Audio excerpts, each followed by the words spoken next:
Before we begin our class, let us have Brahmana.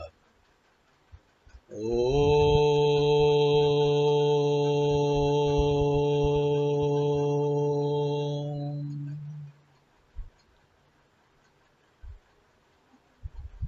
Om.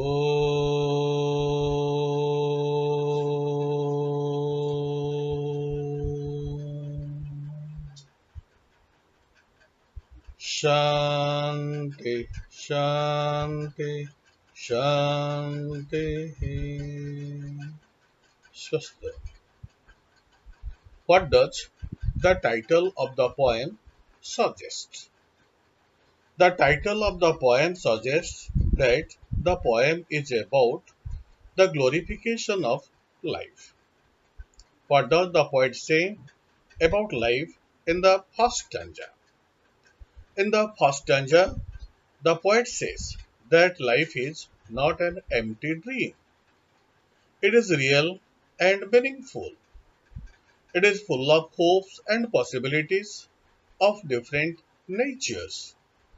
A lazy person whose soul finds pleasure in sleeping is dead.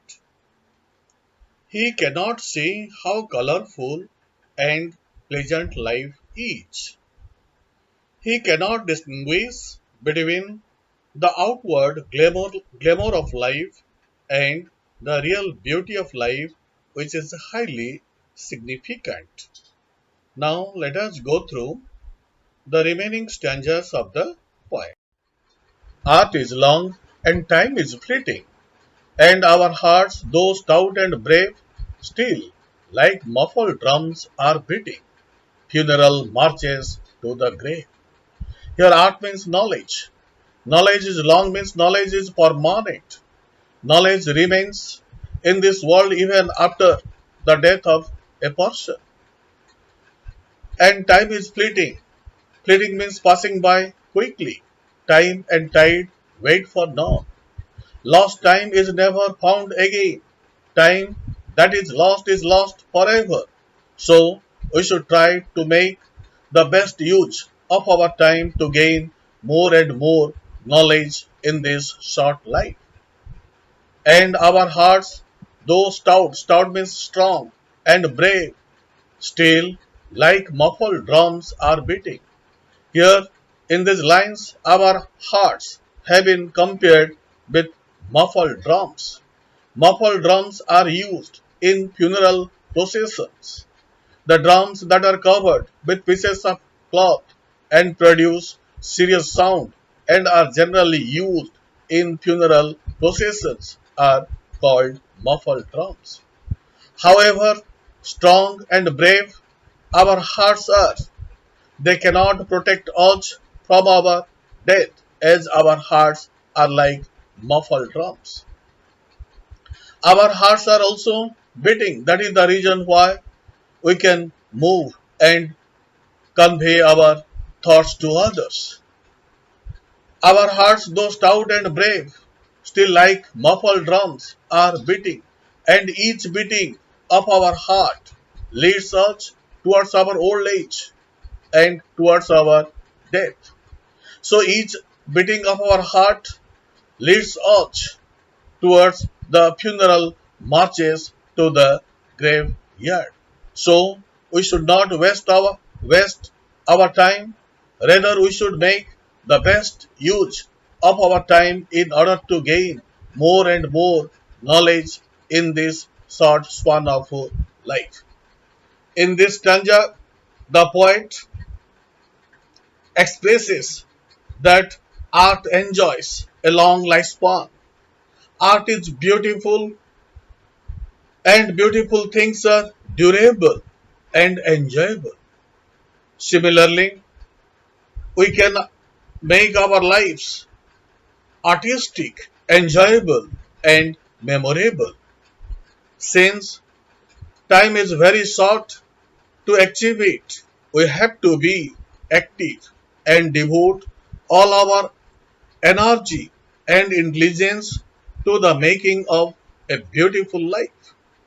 Every moment we have to be conscious that our strength Our courage and all our valuable possessions are meaningless before the all consuming power of time.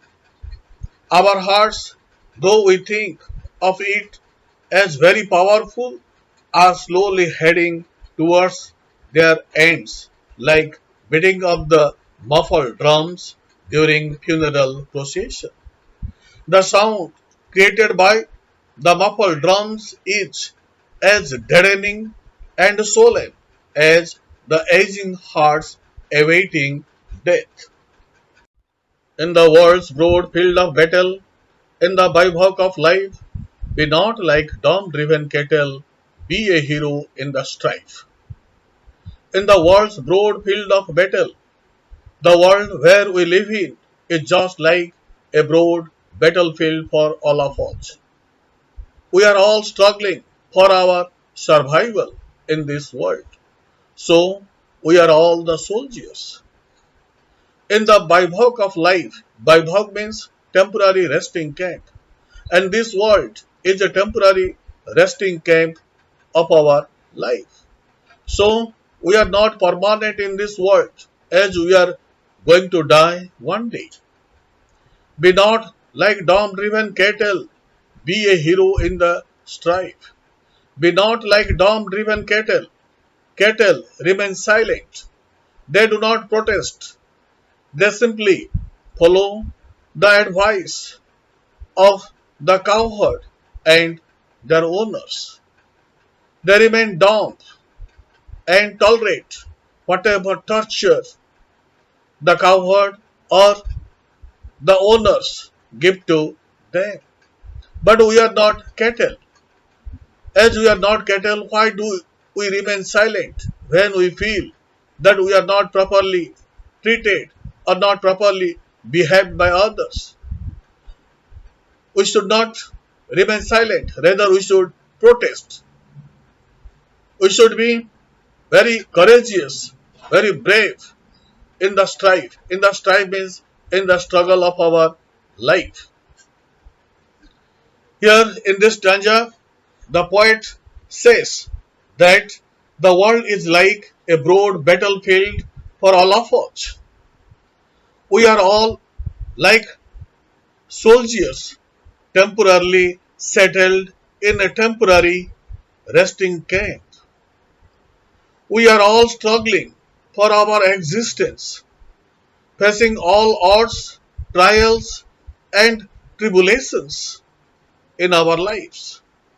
We have to be very active, strong, and courageous to meet various challenges. We have to be cautious and very careful in our movements and in our activities. We should behave like heroes in the battle of life, not like the dom driven cattle, retreating cowardly. Trust no future, however pleasant. Let the dead past bury its dead. Act in the living present, heart within and God overhead. We have been advised by the poet that we should not believe in future. However, future may be pleasant, it should not be trusted because we don't know whether future will come to us in our life or not. We are not sure whether we will be able to see tomorrow's sunrise. So future should not be trusted. Let the dead past bury its dead.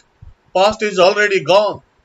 Since past is already gone, it should be forgotten. It should not be given any importance. So we should bury the past as it is not in our hand. Act in the living present. But the present time is in our hand.